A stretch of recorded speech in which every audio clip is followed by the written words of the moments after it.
Hello everyone, আসসালামু আলাইকুম। So HSC যেই ব্যাচ এক্সামের আগে এই ভিডিও দেখতেছো না কেন, ডেফিনেটলি তোমার কোয়েশ্চেন যদি হয় ভাইয়া এক্সাম কিছুদিন পরে প্রচুর ভয় লাগতেছে ভাইয়া, বুঝতেই পারতেছি না, আরে এতগুলা পড়াশোনা করলে এতদিন ধরে শেষ মুহূর্তে এসে ভাইয়া অনেক হজবড় লাগতেছে, মানে বুঝতেই পারতেছি না ভাই আমি পারবো তো, ভাই আমি প্লাস পাবো তো, ভাই আমি পাশ করবো তো।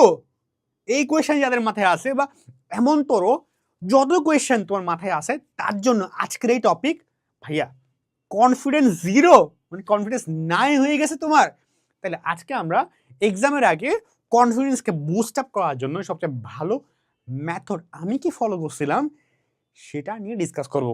দেখো তুমি কিন্তু এক্সামের আগে অ্যাটলিস্ট 3 থেকে 2 মান্থ পড়ছো, এটা হতে পারে half yearly, board exam, any kind of exam. একটু পড়াশোনা করছো তাই না, একটু তো পড়ছো ভাই, তো believe on your some efforts also, right? So একটু পড়াশোনা করলেও তোমার কনফিডেন্ট ফিল করার কথা যে ভাই আমি পড়ছি ভাই, একদম না পড়ে খালি মাথায় পড়ে যাচ্ছি না, তাই না? তাহলে প্রথম স্টেপ কি? এই কনফিডেন্সকে বিল্ড আপ করার জন্য, বুস্ট করার জন্য, ভালো করার জন্য, টপে নেওয়ার জন্য একটা হইলো, প্রথমটা হইলো right why you are feared. তোমার যে কনফিডেন্স পাচ্ছ না, ভয় লাগতেছে, এই ভয়টা কেন? দেখা যাবে তোমার আসলে কোনো কারণই নাই, তুমি সব পড়ছো, স্টিল ভয় লাগতেছে কারণ হুদাই। তো আমি কি বলি ভাইয়া সেটা শুনো, right why you are you feel feared, মানে তোমার কেন ভয় লাগতেছে সেটা লিখো। এটা কাগজ নাও, খাতা তো লাগবে না, কাগজ নিলে হয়ে যাবে একটা র্যান্ডমলি, কাগজটা লিখো। My reasons for not being confident, এটা ক্রিঞ্জ লাগতে পারে, লেখো, নো রিস, লিখো তুমি। তোমার দেখা যাবে যে না, তখন একদম মনের মতো করে লিখো যে না ভাইয়া আমার এই জন্য মনে হয় আমার এই চ্যাপ্টার শেষ হয়নি তার সমস্যা, আমার চ্যাপ্টার 4-এর এই টপিকটা পারতেছি না তাই মনে হয় কনফিডেন্স কম পাচ্ছি, আমি এই চ্যাপ্টারগুলো পড়িনি তাই কনফিডেন্স কম পাচ্ছি, বা আমি এমনিতে ভয় লাগতেছে তাই কনফিডেন্স কম পাচ্ছি। Any reason, just right it down, লিখে ফেলো। যখন তুমি লিখে ফেলবা মনটা হালকা হচ্ছে, না ভাইয়া ঠিক আছে, কনফিডেন্স পাচ্ছি না, ভালো টপে যেয়ে ভালো করব, সেই মেন্টালিটি মাইন্ডসেট আসতেছে না, because of the shit reasons. Okay fine, তুমি এবার রিজন পাইলে যে না ভাইয়া আমার একদম মানে মাইন্ডকে প্রেশার দিয়ে দিয়ে দিয়ে রিজনগুলো বের করো। আর রিজন যদি না পাও তাহলে তোমার কোনো সমস্যা নেই, তুমি এমনিতেই ভালো, এটা তুমি অনেক ভালো, তুমি কিছু বড়ই নেই। সো রিজন পাইলা, তো রিজন পাওয়ার পরে এবার তুমি ওই রিজনগুলো যখন পাইলা তখন মাইন্ড হালকা হয়ে যাবে যে না ওকে ফাইন, এই রিজনগুলো সলভ হইলে I can do my level best at exam. তখন তুমি স্পেসিফিক করতে পারো না এই রিজনের সমস্যা, তাহলে তুমি এই রিজনগুলোতে কাজ করতে পারো, কাজ করা শেষ হলে তুমি তো ইউ ফিল কনফিডেন্ট, ভয়ের কারণই নাই আর, তা তুমি কি সলিউশন দেখো। সব কিছুকে একটা হচ্ছে কি র্যান্ডমলি নেওয়া যে ভাইয়া ভয় পাচ্ছি, আর কেন ভয় পাচ্ছি, কখন ভয় পাচ্ছি, কি জন্য ভয় পাচ্ছি, একদম স্টেপ বাই স্টেপ যাওয়া, এটাই ভালো মেথড আমার মনে হয়, তাইলে তোমার জন্য ইজি হয় বিষয়টা। সো রাইট ডাউন লিখে ফেলো, লিখে ফেললা, ওগুলো এবার তুমি ওগুলো কাজ করতে পারো, ওগুলো পড়াশোনা করো, সলভ করো, জানো, শিখো, বুঝো, লিখো, শেষ হয়ে গেল সলভ। দেন মডেল টেস্ট দাও, ভয় পেলে মডেল টেস্ট দাও, মানে এই জিনিসটা খুব বেশি ইম্পর্টেন্ট। এক্সামের আগের রাতে আমি করতাম জানো, যখন আমার কাছে খুব ভয়, আমারও কিন্তু ভয় লাগছে, এমন না যে আমি সুপারম্যান, ভয় সবারই লাগে। সো আমি করতাম নাম্বারকে ফেক করতাম, মানে আমি করতাম কি এক্সামের আগে, ধরো বোর্ডে আমি এক্সারসাইজ করছিলাম, এটা তোমার অ্যাডমিশন আগে করছিলাম এই কামটা, যে মনে হইতেছে ভাই পড়ি নেই, এত পড়াশোনা করলাম স্টিল মানে কম পড়ছি এমন লাগতেছে, বুঝো অনেক পড়ছি লিটারেলি, মনে ভাই পারবো তো, তখন আমি একটা ইজি কোয়েশ্চেন নিলাম, ইজি মানে আমি জানি ভাই এই এক্সামে আমি ভালো করবোই, এখানে আমি 30 এমসিকিউতে পাবোই, আমি লিখলে পাবো, আমি আমার একটা ইজি কোয়েশ্চেন মাইন্ডকে ডাইভার্ট করতাম, একটা ইজি কোয়েশ্চেন র্যান্ডমলি সিলেক্ট করতাম, করে এবার ওখানে আমি ফুল মার্কস তুললাম এমসিকিউতে, তখন আমি বলছি আরে ভাই আমি তো পারি। এই যে মডেল টেস্ট দেওয়া একটা ওই বললাম, ফেক নাম আমাকে ফেক করা, তুমি জানো তুমি পারো, তুমি যেমন দেখা যাবে এসএসসি এক্সামে এগুলোতে কোশ্চেন চলে দিয়েছে, এসএসসি এক্সাম পাস করার জন্য করে ইজি কোয়েশ্চেন করে, এটা অ্যাডমিশন না, ঠিক আছে? সো দেখবা কি তোমার কনফিডেন্ট বিল্ড, আর আমি তো পাচ্ছি, আর আমি তো 30-30 পাইছি, 30-20 পাইছি, 29 পাইছি, 32 পাইছি, তখন কনফিডেন্টটা বাড়ে যায়। হ্যাঁ, ডাজেন্ট মিন এটা তুমি কোয়েশ্চেন আগে সলভ করতেই করো নি। সো যেগুলো ইজি কোয়েশ্চেন একটু কয়েকটা ইজি কোয়েশ্চেন মডেল টেস্ট দাও, অথবা একটা কাজ করতে পারো, এটা আমি করছি। আমি করতাম কি তোমার মানে একদম একটা স্ট্যান্ডার্ড মানে কোয়েশ্চেন নিতাম।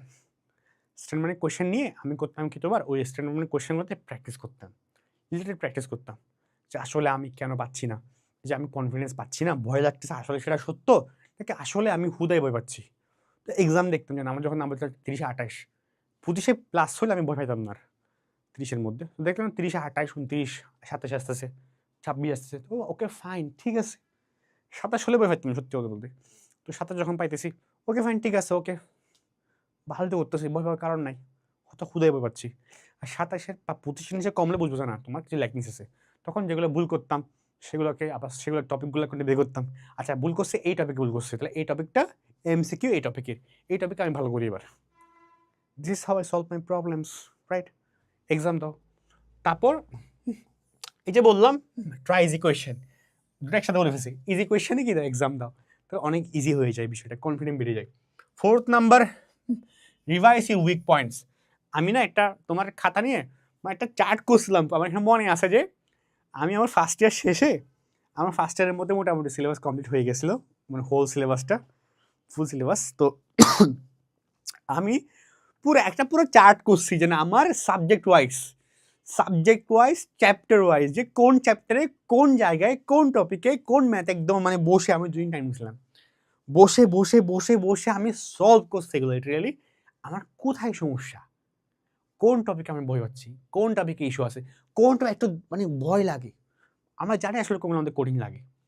র্যান্ডমলি কঠিন লাগলে মানে যেই টপিক আমি মানে না দেখে পারতাম না, ওটাকে আমি বলতাম এটা পারবো না, ঠিক রাখতাম।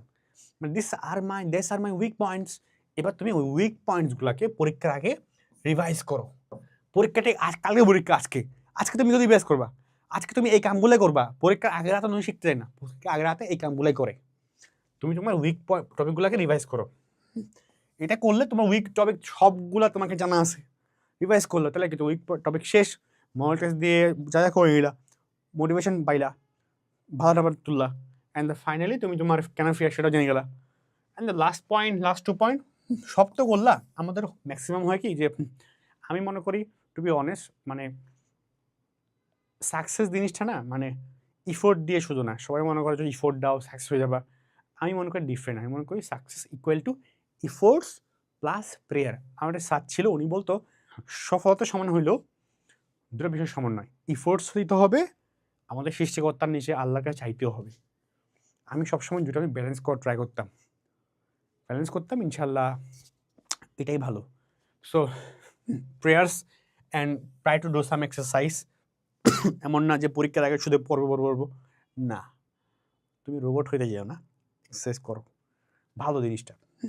অ্যান্ড লাস্ট টাইম আমার এটা অ্যাডমিশনের আগে একটা হয়েছিল, যখন আমি একটা এক্সামের আগে আমি স্পেসিফিক একটা এক্সামে খুব বেশি প্যানিকড হয়ে গেছিলাম। তো আমার না মানে কিছু কোড ছিল যে আমি স্পেসিফিক্যালি কিছু কোডে খুব বিলিভ করতাম। 5 থেকে 6টা ছিল, সেগুলো এখনও হয়তো আছে। তো আমি যখন ডিপ্রেস ফিল করতাম না, আমি এস লাইফ থেকে এসে তো ছিল বাই দ্য ওয়ে। সো আমি ও কোডগুলোকেই মনে করতাম যে না দিস কোড মানে র্যান্ডম মুখস্থ করি না, কিন্তু কোডগুলো কিছু কারণে এই কোডগুলো সিলেক্ট করা। সো আমি তখন ওই কোডগুলোকে অ্যানালাইজ করতাম, আবার রিমেম্বার করতাম যে না দিস ইজ আর কোডগুলো প্রতিটা মানুষের ডিফারেন্ট কোড হতে পারে। If you want to know the codes you can comment.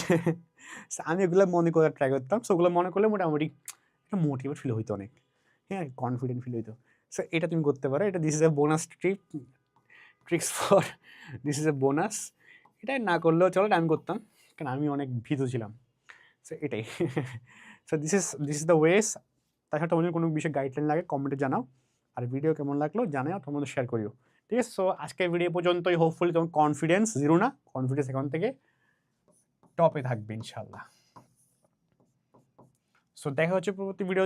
Till then আল্লাহ হাফেজ, আসসালামু আলাইকুম।